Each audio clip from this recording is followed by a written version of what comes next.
साल 1992 उत्तर प्रदेश के एक छोटे से कस्बे में सुबह की धूप आंगन में उतर रही थी। हवा में हल्की सी ठंडक थी और आम के पेड़ पर बैठे तोते आपस में कुछ बोल रहे थे। वहीं एक लड़की संध्या सफेद सलवार सूट में चुपचाप अपनी खिड़की के पास बैठी थी। उसके हाथों में एक पुराना लिफाफा था जिस पर लिखा था, प्रिय संध्या, तुम्हारा अरुण। संध्या हर दिन वो चिट्ठी पढ़ती थी जैसे पहली बार पढ़ रही हो। उस कागज की स्याही अब हल्की पड़ चुकी थी, मगर उसके अंदर लिखे शब्द आज भी उसके दिल में उतने ही गहरे थे। पहला मिलन। कहानी शुरू हुई थी जून 1988 से, जब संध्या पहली बार कॉलेज गई थी लखनऊ यूनिवर्सिटी में। वो शर्मीली थी, लेकिन उसकी मुस्कान में कुछ ऐसा था कि कोई भी पलटकर देखे बिना नहीं रह पाता। उसी कॉलेज के कोने में अरुण नाम का एक लड़का बैठा करता था। साइंस का छात्र था, शांत, थोड़ा अलग किस्म का। जब बाकी लड़के मजाक में वक्त गुजारते, वो अपनी कॉपी में कविताएं लिखता। एक दिन लाइब्रेरी में दोनों की टक्कर हुई। किताबें गिर गईं। संध्या झुककर किताबें उठाने लगी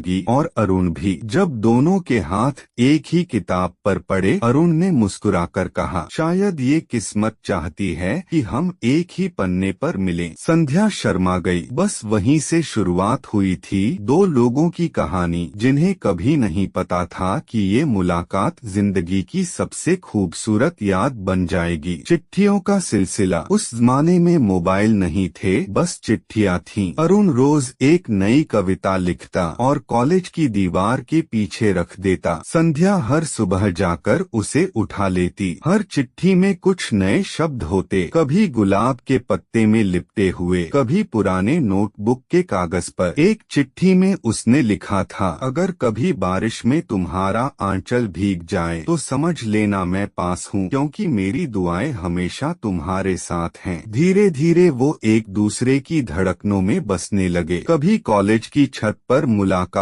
होती, कभी स्टेशन के पास वाली चाय की दुकान पर। अरुण हमेशा कहता, एक दिन मैं तुम्हारे लिए घर बनाऊंगा, नीले दरवाजे वाला। और संध्या मुस्कुराकर जवाब देती, और मैं हर सुबह उस दरवाजे पर तुलसी का दीप जलाऊंगी। जुदाई की शुरुआत। लेकिन किस्मत की चालें किसी ने नहीं समझी। कॉलेज खत्म होते ही अरुण को नौकरी के लिए दिल्ली जाना पड़ा। उस दिन स्टेशन पर जब ट्रेन सीटी दे रही थी, संध्या की आंखों से आंसू रुक नहीं रहे थे। अरुण ने उसके हाथ में एक चिट्ठी रखी और कहा, जब भी याद आए इसे पढ़ लेना, और बस इतना याद रखना, मैं लौटूंगा जरूर। ट्रेन चली गई और उस दिन से स्टेशन का वो प्लेटफॉर्म जैसे सुना पड़ गया। इंतजार के साथ संध्या हर हफ्ते एक चिट्ठी लिखती, कभी अरुण को मिलती, कभी नहीं। वो अपने कमरे की अलमारी में अरुण की सारी पुरानी चिट्ठियां संभाल कर रखती, लाल रिबन से बंधी हुई। मगर धीरे धीरे चिट्ठियां कम आने लगी। पहले हर हफ्ते आती थीं, फिर हर महीने, फिर सालों बीत गए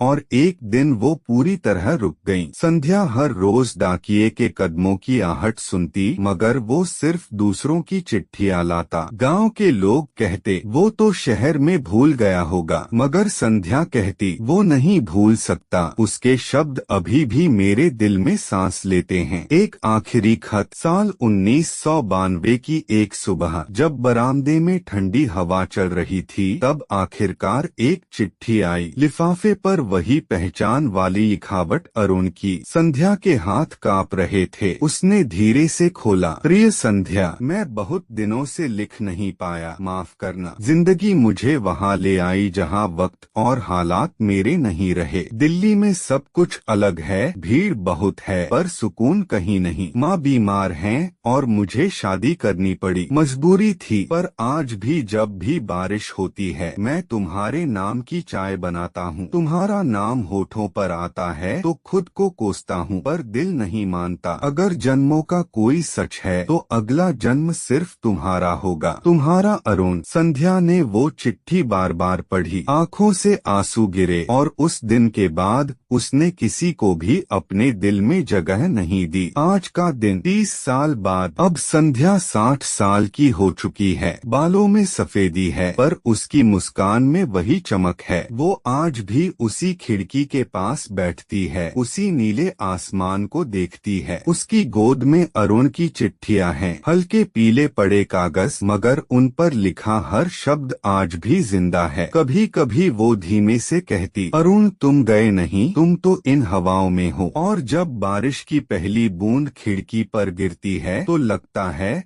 जैसे अरुण सच में लौट आया हो, बस दिखता नहीं। अगर आपको यह कहानी प्रेरणादायक लगे तो वीडियो को जरूर शेयर करें। हर कहानी में छुपा है एक सबक। जुड़िए कृष्णवेर्स AI के साथ।